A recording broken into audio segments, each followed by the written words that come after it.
Hello friends and welcome in the Gokhale Education Society's e-learning program 2020. Myself Mr. Prakash D. Chavan from Gokhale Education Society's HL High School and Junior College English Medium Ozer Township. Welcome in the class of Standard 9th subject Geography. Today we will learn the lesson Endogenetic Movements part 2. Friends, in the first part we have learned about the slow movements and the mountain building movements. Now in this part 2 we have to learn about continent building, that is epigenetic movements. So let's learn about the continent building movements. Due to some slow movements, a vast part of the earth's crust is uplifted or gets subsided. When the part of the earth's crust is uplifted above the sea level, the continents are formed. Extensive plateaus can also be formed because of such movements. If the originally continental portion of the crust subsides below the sea level, it forms a part of the seabed. Okay friends, now let's learn about the sudden movements. The effects of sudden movements can be seen in the form of earthquakes and volcanoes. Friends, as you know that when you stand on a railway platform near the railway track, you experience the trembling if a train passes by speedily on the platform. That time, whatever the experience you got is the experience of earthquake.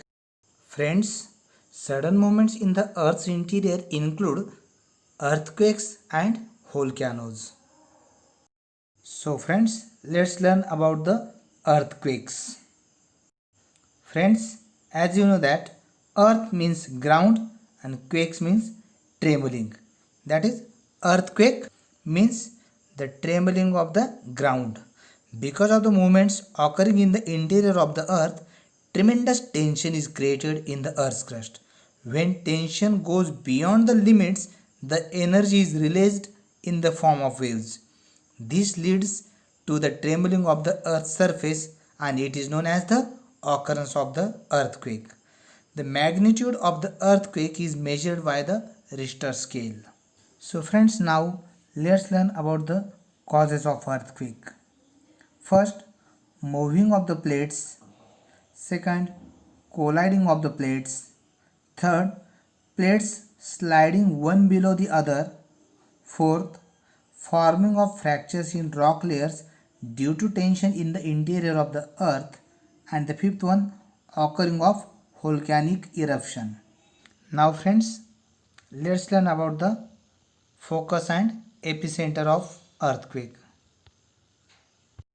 Friends, because of the movements occurring below the earth's surface, tension is created and it keeps on accumulating.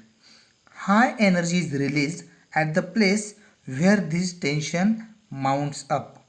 This is the center of the earthquake and it is called as the focus or hypocenter. The place on the earth's surface where the energy waves reach first is called the epicenter of the earthquake, and the epicenter is perpendicular to the focus. Friends, you can see the epicenter, energy waves and focus, that is hypocenter, are shown in the picture. Now friends, let's learn about the seismic waves. Friends, as you know that seismic waves have the three types. They are called as primary waves, secondary waves and the surface waves. All these waves are shown in the picture. You can see in the picture also. So friends, now let's learn about the primary or P waves. These waves can travel through the liquid, solid and gaseous state, but while traveling through the liquid medium, their direction gets changed, and these are the waves first ones to reach the surface of the earth after the energy is emitted in the earth's interior.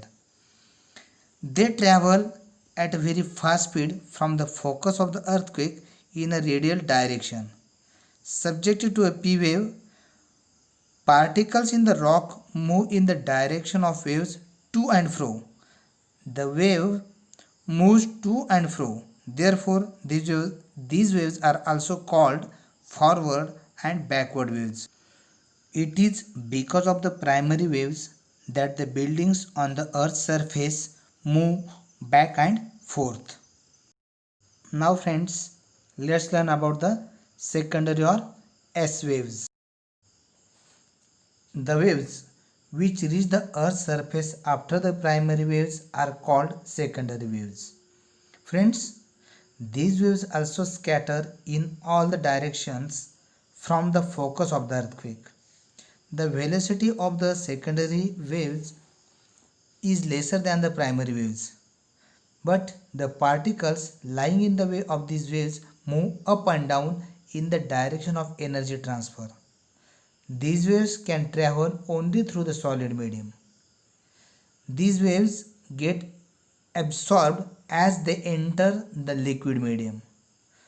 Due to the secondary waves, the buildings on the Earth's surface move up and down. So, these waves are more destructive than the primary waves. Now friends, let's learn about the surface waves or L waves. Surface waves are generated after the main P waves and S waves reach the epicenter. These waves travel in the direction of the circumference of the Earth along the crust.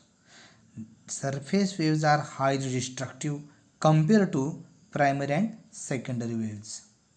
Now friends, let's learn about the seismogram. Friends, look at the picture of the seismogram.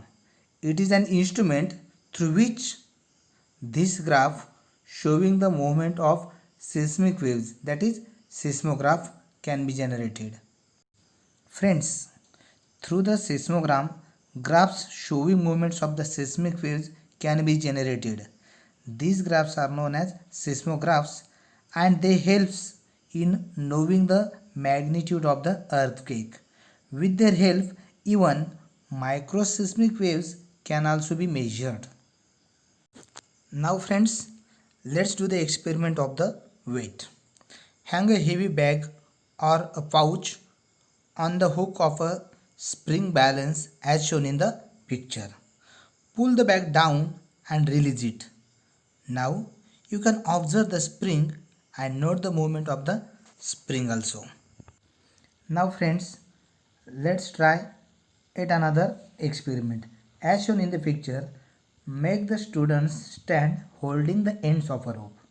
Ask one student to give a jerk to the rope. By pulling it up and down with the help of the hand, observe the formation of up and down waves like S waves due to the movement of the rope. Now friends, let's try yet another experiment. Spread rangoli on a large plate. Flick on the lower side of the plate slightly with the help of your fingers. Observe what happens with the rangoli. Now friends, let's learn about the effects of earthquake. Friends, earthquake affects on the life and property in various ways. First, due to the earthquake, cracks or fractures develop on the ground. Second, causes landslides which leads to the sliding of rocks. The third effect of the earthquake is sometimes the groundwater changes its course. Means due to the earthquake, sometimes wells may get water or some wells may dry up. Fourth effects of the earthquake is some areas get uplifted while some may subside. Means in short, at some places mountains are generated or at some places the valleys are created. Next effect of the earthquake is tsunamis are generated in the ocean. Means when the earthquake takes place in the ocean, that time the tsunamis are generated on the coast of the ocean. These waves can cause great loss of life and property in the coastal areas. Friends, might be you have heard that some years ago the tsunamis occurred in the coastal areas, and due to that the coastal areas of Konkan as well as the Mumbai gets disturbed. Next effect of the earthquake is in snow covered areas avalanches occur.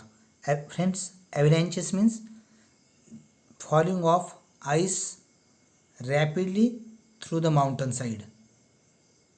Next effects of the earthquake is buildings collapse and loss of life and property occurs. Due to the earthquake, at some places transportation routes get disrupted, means the roads or the railway tracks are get damaged. At some places, communication system also collapses due to the earthquake. In this way, these are the various effects of earthquake are there on the life and property.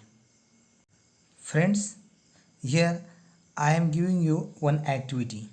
Just do it, just as a fun. You can collect information regarding the precautions to be taken during an earthquake. You can give a demonstration in the class also about that. Now it is not possible in the class, but this type of demonstration you can give at your home also. Secondly, you can collect the information and pictures related to the advanced seismograms like the one shown in the figure 2.11 of your textbook. You can write about its working mechanism in your own words in your notebook, so that you will get the thorough information about the working of seismogram. Friends, will you do it? Yes, you have to do it so that you will learn it in a better way. Now friends, let's learn about the volcanoes. Friends, let's see in the picture. Hot, solid, liquid and gaseous materials are thrown out from the mantle of the earth onto its surface in a process called volcanic eruption. During this process, ash, water vapor, various types of poisonous and inflammable gases, hot molten magma, etc., are thrown out of it. Friends, when the molten magma comes out on the surface, it is called as lava. Friends, on the basis of the type of eruption, volcanoes can be divided into the following types. First one, central type or conical volcano, and second one, fissure type volcanoes. Let's learn about the central type or conical volcano first. Friends, during the eruption, the molten magma comes out through a pipe-like vent inside the earth's surface, as shown in this figure. The lava spreads around the mouth of this vent when it comes out. As a result, cone-shaped mountains start forming and conical volcanic mountains are formed. And this type of volcanic eruption is called as central type or conical volcano. Friends, due to the conical type or central type of volcano, cone-shaped mountains start forming and conical volcanic mountains are formed. Such type of mountains are seen in Japan, Mount Fujiyama, and Mount Kilimanjaro in Tanzania are the examples of central type or conical volcano. Now friends, let's learn about the second type of volcanic eruption, that is fissure type volcanoes. Friends, during the eruption, when the magma comes out not from a single vent like central type but from many cracks, that is called as fissure. It is called as fissure type of volcanic eruption. The molten material coming out with the eruption spreads on both the sides of the fissure. As a result, volcanic plateaus are formed. You can see such type of plateaus are formed in India also. The Deccan Plateau is formed due to such type of volcanic eruption. Friends, according to the periodicity of the volcanic eruption, three types of volcanoes can be identified. So far, we have learnt about the volcanoes on the basis of the type of eruption. Now, according to the periodicity, there are the three types of volcanoes are there. If the volcanic eruptions are regular even in the present times also, then such volcanoes are called as active volcanoes. Mount Fujiyama of Japan and Mount Stromboli in Mediterranean Sea are the example of active volcanoes. Secondly, when a volcano has not erupted since the long time but may become active suddenly, it is called as dormant volcano. Mount Vesuvius in Italy and Mount Katmai in Alaska and Barren Island in India are the example of active volcanoes or dormant volcano. Third, those volcanoes which have not erupted in the past since long and are not likely to erupt in the future also are called as extinct volcanoes. Mount Kilimanjaro in Tanzania is the example of extinct volcanoes. Now friends, let's look at the world map in which plates, earthquake zone and volcanoes are shown. Indo-Australia, Africa, Eurasia, North America, South America and Antarctica are seven major plates which make up the Earth's crust. Apart from that, you can see in the figure also, you will understand the plate boundaries are directly related to the areas of earthquakes and volcanoes. Friends, in the map also you can see that the earthquake prone zones are located on the western side of the continents of the North and South America. In the North America, the Pacific coastal range, that is mountains, is located near the earthquake prone region. Whereas in the South America, the Andes mountain is located near the earthquake prone zone. Friends, you can see that the earthquake prone zone lies in Himalayas mountain zone in Asia. Whereas friends, you can see the volcanoes are concentrated in the eastern region in Africa. This area is near to Somali plate and that could be the reason for the concentration of the volcanoes in this region. Whereas you can see that most of the earthquake regions and volcanoes are located on the plate boundaries. Friends, the part of the plate boundary which slides under the crust subdues. There is a loss of material. Such boundaries are called plate consuming or subduction boundaries. In the areas where new material is coming up onto the earth's crust, they are called as plate creating or constructive boundaries. Both the process happen continuously. These processes are also shown in the figure, friends, you can see it. Now friends, let's learn the last part of the lesson, that is effects of volcanoes. Friends, volcanoes have the far-reaching effects on the human life. First, effects of the volcanoes are loss of life and property.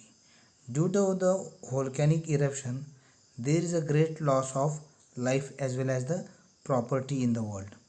Secondly, sometimes tsunamis get generated due to volcanic eruptions occurring below the oceanic floor. Third one, dust, smoke, ash, gases, water vapor, all these remain in the atmosphere for a longer time. This may create imbalance in the environment and it creates the pollution also. Next effect of the volcano is land may become fertile due to the volcanic ash. Many minerals are found near the earth's surface because of lava. Apart from that, new land is also formed due to volcanic eruption, or at times an island may even disappear. Lakes are formed at the mouth of the craters of dead volcanoes when rainwater accumulates in them. Friends, these are the effects of volcanoes on the human life as well as on the environment. Just learn it properly and note down in your notebook. In this way, friends, here the lesson endogenetic movement ends. You can watch the video again and again. Read the textbook twice. Learn it properly and then do the homework in your geography's homework book. You have to attempt the question to give geographical reasons. In that you have to attempt only sub question B, C and E. Whereas in the question number 3, all the sub questions you have to attempt in your homework book. From question 4 and 5, all the sub questions you have to write in your homework book. But from the question 6th, sub question A, C, E and F you will write in your homework book. Whereas question 7, that is the you have to draw the proper diagram in your classwork book, and question number 8 is about the map. You have to attempt this question in your map book. Thank you for watching and learning the lesson.